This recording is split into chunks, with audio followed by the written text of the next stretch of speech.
The seaside town of Limbe in Cameroon's southwest region witnessed tension on Thursday, the 4th of September 2025, after a planned meeting of the National Union for Democracy and Progress, known as UNDP, was abruptly stopped by local authorities despite the party having obtained an authorization earlier. The meeting was expected to bring together supporters of UNDP with their party leader, Bello Buba Maigari, a former minister of tourism, visiting that part of the country for the first time in so many years. And according to party officials, the gathering was meant to discuss campaign strategies ahead of the upcoming elections and to give supporters of UNDP an opportunity to express their concerns directly to Mr. Bello Buba Maigari. Campaigns have not started, but this was just a meeting for the party to talk about some strategies ahead of the official campaigns and the election. Now, in preparation, the UNDP had applied to use the Limbe municipal field, but the divisional officer, the DO of Limbe 1, denied that request. Instead, he gave a written authorization for the meeting to take place at the Limbe Community Center.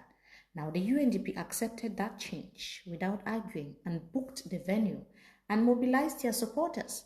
However, just as the meeting was about to begin, the DO reportedly issued a verbal order banning the gathering that he had authorized.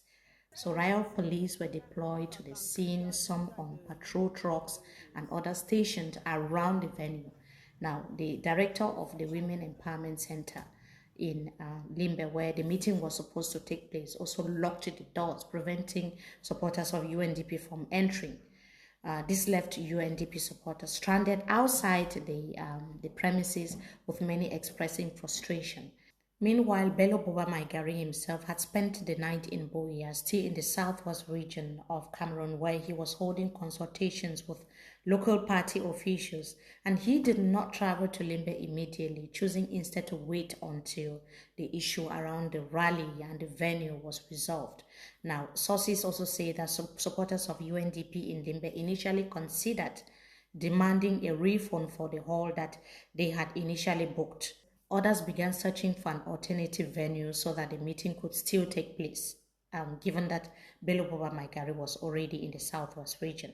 So the question is, what are the legal implications here? The incident has drawn criticisms from legal experts and even political analysts and political observers, given that Article 26 of Cameroon's constitution actually guarantees the freedom of assembly, while Article 37 protects the rights of political parties to organize and hold their meetings, especially given that they were already given an authorization to hold this particular meeting.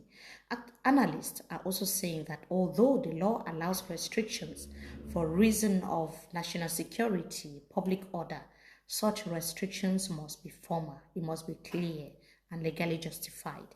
In this case, they say that a verbal ban contradicting a signed authorization appears like it's an order, is so unlawful, according to political observers. Okay, some observers are noting that this is a clear case of administrative inconsistency, because how can the same DO who issued written permission is the same person who is sending riot police to cancel an event without providing formal justification?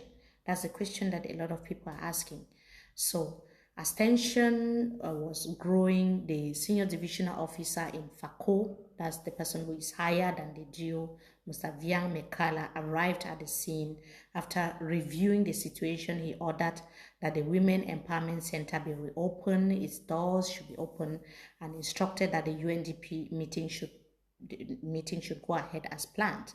Now, the SDO's decision effectively overruled that of the DO that was just a verbal ban. So riot police later withdrew from the venue, and the UNDP supporters were finally allowed to enter the hall.